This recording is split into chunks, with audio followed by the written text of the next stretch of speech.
welcome to Logan's Voice. I'm really glad you're here. This podcast is deeply personal.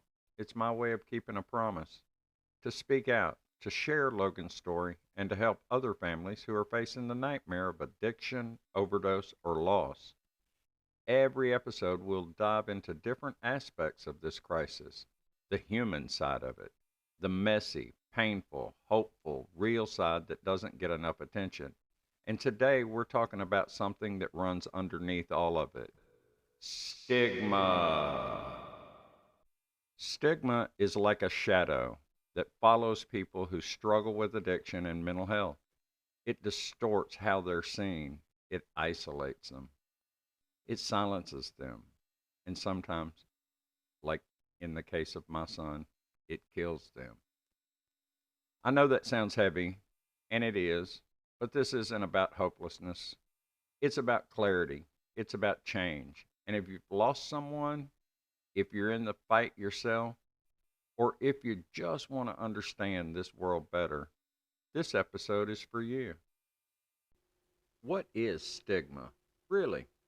Let's slow down for a minute and talk about something most of us think we understand, but rarely sit with long enough to really understand. Stigma.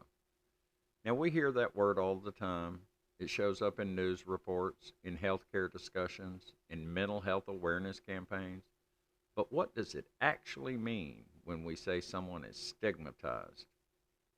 At its core, stigma is a social wound. It's not a physical mark, but it's just as visible and just as painful to the person carrying it.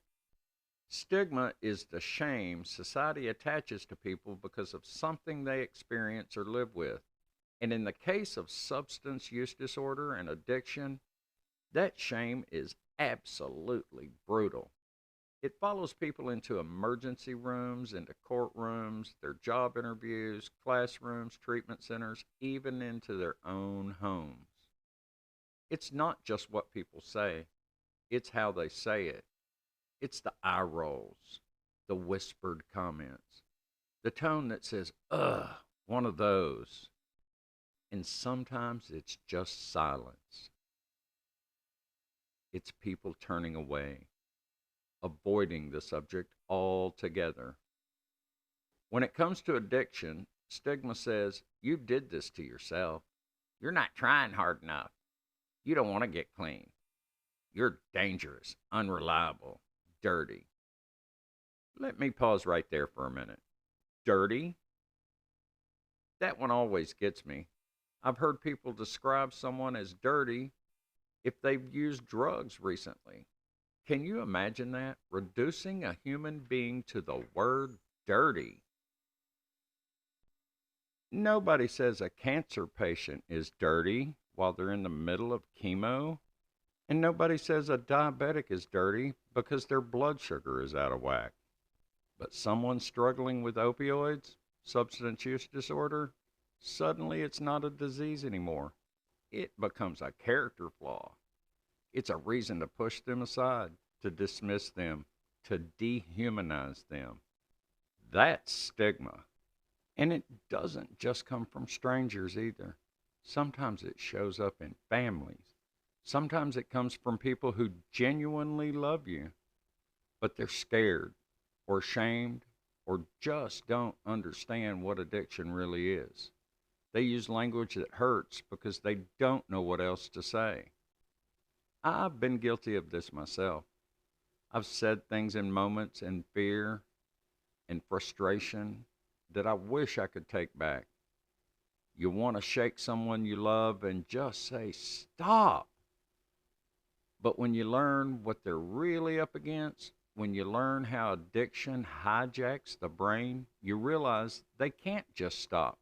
Not without help, and not without support, and not with everyone treating them like they are broken beyond repair.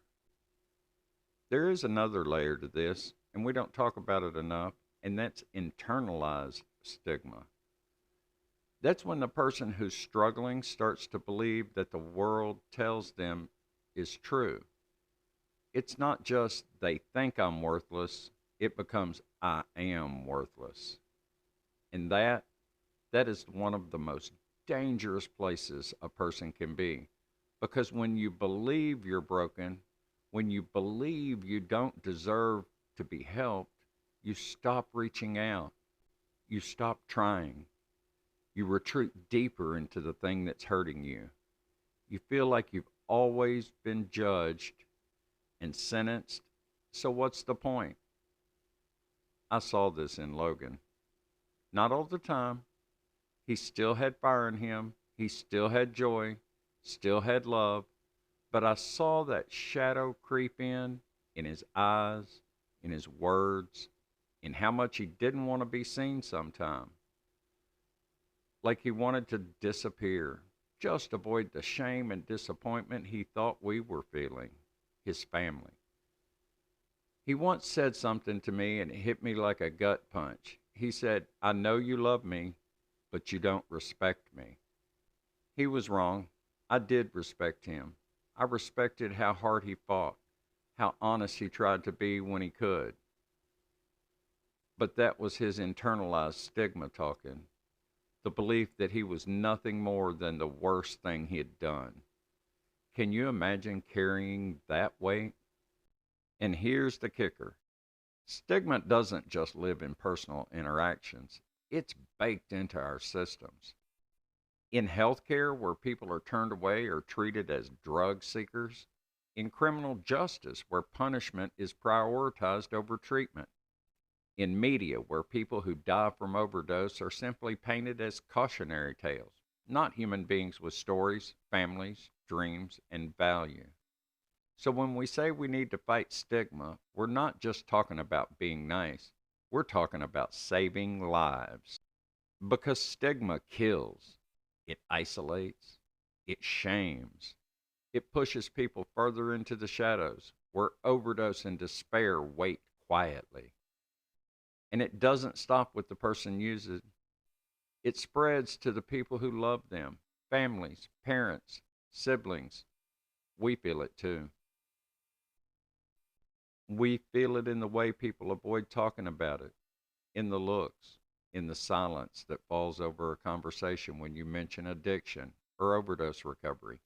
It makes you feel like grief has to be hidden, like your pain is less valid because of how your loved one died. That's why this episode and this podcast exist, because silence is part of stigma, and I'm not staying silent anymore. We have to tell the truth about addiction, about loss, about shame, about the systems that fail people over and over again. And that starts by naming the thing. Say it out loud. Stigma. Let's call it what it is, and let's start dismantling it together.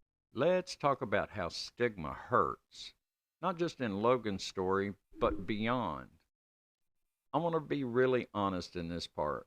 I want to talk about the damage stigma does, not in theory, but in the real world, in real lives, like my son Logan's. Stigma isn't just uncomfortable. It's not just a bad opinion or a mean word. Stigma hurts. It isolates, it silences, and sometimes it kills. Let me tell you a story. Logan was 18 or 19 years old enough to be considered an adult, but still so young and still learning who he was. By that time, we had already had years of ups and downs with him. Times when he was really trying, going to school, working, staying engaged in life, and other times when he just drifted away from us, when drugs and bad influences pulled him into their orbit and we couldn't reach him. I remember one day when we were just sitting around, just the two of us. He'd had a rough week, things had unraveled, and I was just trying to talk to him. Not lecture, mind you, just talk, trying to find that thread of connection we'd always had. And he said to me, Dad, you don't get it. To you, I'm Logan. But to everybody else, I'm just a fucking junkie. And he wasn't crying when he said it. He was numb. resigned. That might have been worse. He'd already absorbed the world's opinion of him, and he accepted it. And I remember just sitting there, speechless and heartbroken, not because he was wrong, but because I knew he wasn't. That's what stigma does. It tells people that the worst thing they've ever done is the only thing they are. And when you internalize that message, when you carry that shame every day, it becomes incredibly hard to believe that you're worth saving or even worth trying for. Stigma doesn't encourage people to change. It convinces them that change isn't even an option. And here's the thing, people think stigma motivates. They think shame will be the wake up call, the rock bottom moment. But I'm telling you, that is not how it works. Shame doesn't save people, it buries them. Let me say that again. Shame does not save people, it buries them. I saw Logan try to outrun that shame. He'd have periods where he was doing better. He'd be working, talking about his future, trying to stay clean. But stigma always found a way to creep back in the way people treated him, in the way systems treated him, in the way he treated himself.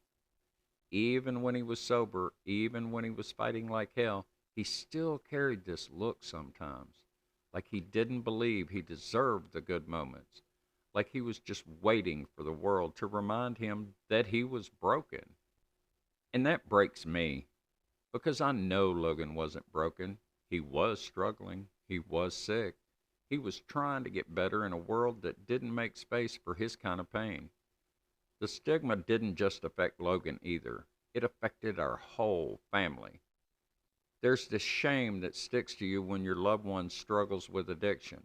It clings to parents, grandparents, siblings, spouses. It creeps into your voice when you talk about what's going on. It's in the way you carefully word things around strangers, in how you decide which stories to share and which to hide, because you don't want to be judged either. And you don't want people thinking you raised them wrong. And you don't want the whispers or the pity or the blame. I remember walking through that grief after Logan died and feeling like I was carrying not just the weight of his loss, but the weight of the narrative people would attach to it. Some people offered love and compassion, no doubt, but others, they didn't say much at all. Just that look, that pause, that shift in tone. Like maybe my grief wasn't valid because he had made bad choices. That's what stigma does. It turns tragedy into taboo. It keeps families from speaking up. It keeps people from mourning out loud. It adds another layer of trauma on top of an already unbearable loss. And it's not just me. I've talked to countless numbers of parents who've lost children to overdose or fentanyl poisoning, and they say the same thing. I felt like it had to defend them, even after they were gone. People don't want to talk about it unless it's someone famous. It's like their life mattered less because of how it ended. Can you imagine that? Losing a child and then having to justify your heartbreak to the world? That's the cruelty of stigma. And let's be clear, stigma doesn't just live in the way people talk, it lives in the systems that are supposed to help. It's in hospitals where someone in withdrawal is treated like an inconvenience or a threat. It's in courtrooms where the focus is on punishment instead of treatment. It's in schools where kids with behavioral issues are labeled as troublemakers without anyone asking what pain they might be carrying. And it's in public policy where funding for addiction services gets cut, but jails stay full. The system reflects our values, and when stigma drives those values, we end up with a society that lets people like Logan fall through the cracks. But let me tell you something, Logan was not a lost cause. He was not disposable. He was not just a cautionary tale or a statistic. He was my son. He was a grandson, a friend, a cousin, a nephew, a kid who loved Depression era glass, family, friends, a boy who lit up when he'd find the perfect teapot for his mom. He had a future. He had so much life in him, and stigma helped steal that.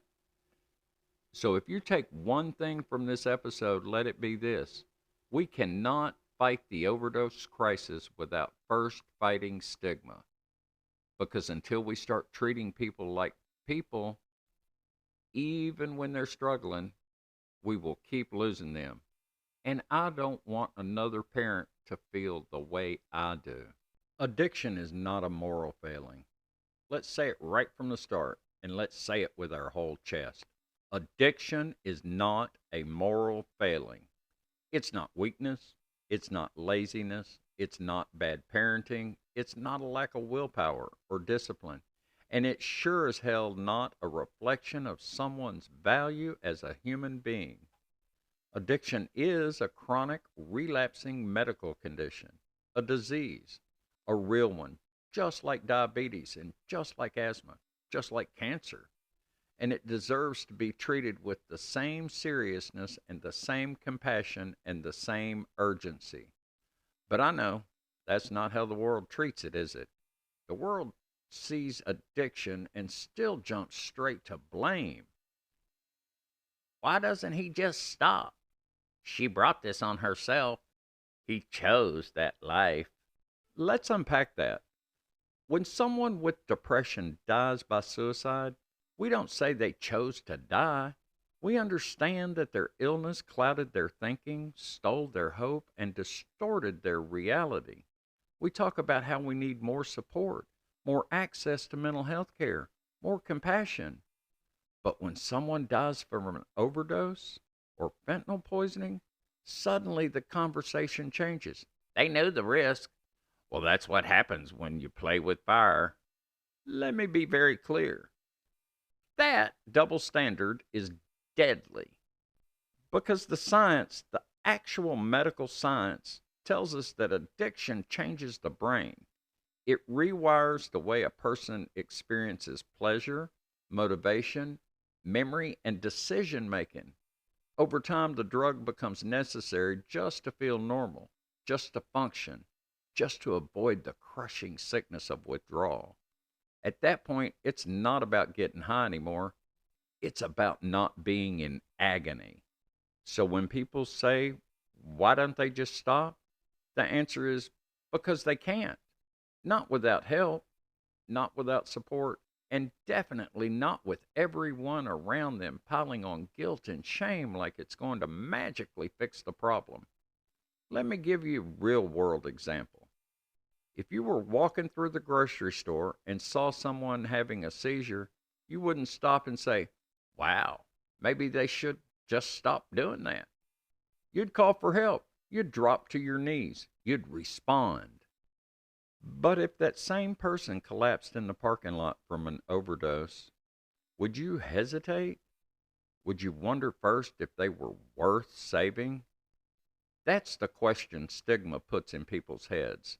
And that's the difference compassion can make. Now listen, addiction often starts with a choice. That's true. A choice to experiment, a choice to use. Sometimes it starts with a doctor's prescription. Sometimes it starts with peer pressure. Sometimes it starts with the need to escape deep, unresolved trauma. But that initial choice, that first use, that's not the same as addiction. Nobody chooses to be addicted. Nobody chooses to lose control of their life. Nobody chooses to put their family through pain, to wake up sick every morning, to feel like a prisoner in their own body. You know what people do choose? Relief, belonging, numbness, escape. That's what they're chasing, not destruction. But addiction doesn't care. Once it's in your system, it hijacks the controls. Logan didn't choose to get addicted, but once he was, he fought. God, he fought so hard. And still, there were people who looked at him and only saw the addiction. Not the kid who'd get excited about thrift store finds, or the one who'd spend hours helping his granddaddy wire neon lights under a PT Cruiser. Just an addict, just a mistake, just a statistic. And even when Logan wasn't using, even when he was in recovery, trying, showing up, the stigma still followed him. People don't realize that. They think recovery means the world suddenly welcomes you back with open arms. But the truth is, people in recovery still get judged, still get passed over for jobs, still get told sometimes directly, we don't want your kind here. That's why it's so important that we change the narrative. We need to stop seeing addiction as a reflection of someone's worth and start seeing it for what it is: an illness, a condition, a challenge. And people with addiction, they are not their diagnosis. They are people first, human beings. Change starts with the language we use, it starts with how we talk about it. So instead of saying addict, say a person living with substance use disorder. Instead of saying junkie, say a person in active addiction. Instead of clean, say in recovery or substance free. I know those sound like small changes, but words matter. Words shape perception, and perception shapes treatment, both socially and medically. When we change our words, we change the way people are seen. We change the way they see themselves. Because at the end of the day, if someone doesn't believe they're worthy of healing, they won't even try. And I never want another person to feel as unworthy as Logan did on some days. I never want another parent to bury a child who thought they didn't deserve to be saved. So let me say it one last time and let it echo. Addiction is not a moral failing. And if you've ever struggled, or if you are struggling, hear this. You are not a bad person. You are not broken, and you are not beyond hope. You're human, and you are worthy of help, of healing, of love, just as you are. Let's talk about breaking that cycle and what we can do. We've talked about what stigma is. We've talked about how it hurts. We've talked about how it shaped Logan's experience and how it shapes the lives of millions of people and families just like ours. So now the question becomes, what can we actually do about it? And I get it. The problem feels huge. It feels systemic. It is systemic. But the truth is, stigma doesn't start in policies. It starts in people, in conversations, in glances, in offhand comments, and in jokes, and in silence. And that means we have power, every single one of us, to be part of the solution. Let me walk you through some real, concrete things you can do to break the silence of stigma. Watch your language and change it. That's the easiest place to start and maybe the most powerful. Words matter. They build up or break down. They reflect what we believe and they shape what others believe too. When we call someone an addict, we reduce their whole identity to their illness. When we say someone got clean, we're implying they were dirty before. When we describe someone in recovery as still struggling instead of fighting, we miss the courage it takes to keep going. So here's what you can do. Use person first language. Say a person with substance use disorder instead of an addict. Say in recovery instead of clean. Say they're working on their sobriety instead of they just can't get it together. You don't have to be perfect, but once you know better, do better. Correct yourself. Model new language. And if someone else uses harmful terms, gently challenge them. It doesn't have to be a fight. Sometimes just saying, hey, I've been learning more about this and I try to not use that word anymore. That can open a door. You're planting seeds. That's how change begins. Check your judgments at the door. We all make snap judgments. It's human nature. But when it comes to addiction, those judgments can be deadly. When you see somebody panhandling or nodding off or acting erratically, pause, take a breath, and remind yourself that's someone's child, someone's sibling, someone with a story I don't know. They weren't born into that moment. Life led them there, and you don't know how hard they fought just to stay alive. Replace judgment with curiosity. Replace assumptions with compassion. And if you do find yourself judging, ask, where did that thought come from? Whose voice is that? Is it something you learned growing up? Something you heard in the media? Something a teacher or preacher or politician said once? Challenge those thoughts, interrogate them, and let them go. And speak up, even when it's uncomfortable. This one takes some guts, but it matters. If someone makes a joke about crackheads or calls someone a junkie in conversation, speak up. You don't have to shame them. You don't even have to get confrontational, but say something. You could say, hey, that kind of language is hurtful. Or, addiction is a bit more complex than most people realize. Or even, that's not funny to me. I lost someone I loved, my son, to this crisis. You might get pushback, and that's okay. Not everyone's ready to hear it. But again, you're planting seeds. You're showing people that it's not okay to dehumanize others. You're standing up for people like Logan and for the ones still fighting. And I promise you, someone else in the room will hear you. Someone else will feel seen because you said something. Next, do what you can to educate yourself and others. There is so much misinformation out there, so much fear based, outdated, judgmental garbage disguised as common sense. So take some time to really learn about addiction. Read up on the neuroscience of substance use disorder. Listen to people who lived the experience, especially those in recovery. Follow harm reduction advocates, social workers, recovery coaches, and watch documentaries. Listen to podcasts like this. Have those hard conversations. And then share what you've learned. Bring it into conversations at work, at home, in your place of worship, or community group. Not to lecture, but to expand minds. The more we understand about addiction, the more we humanize it. And when we humanize it, we stop punishing and start supporting. Also, support harm reduction and recovery resources. This is a big one because stigma doesn't just live in our words, it lives in our policies. It lives in where we spend our money, how we design our systems, and who we believe is worth saving. So here's some things you can do.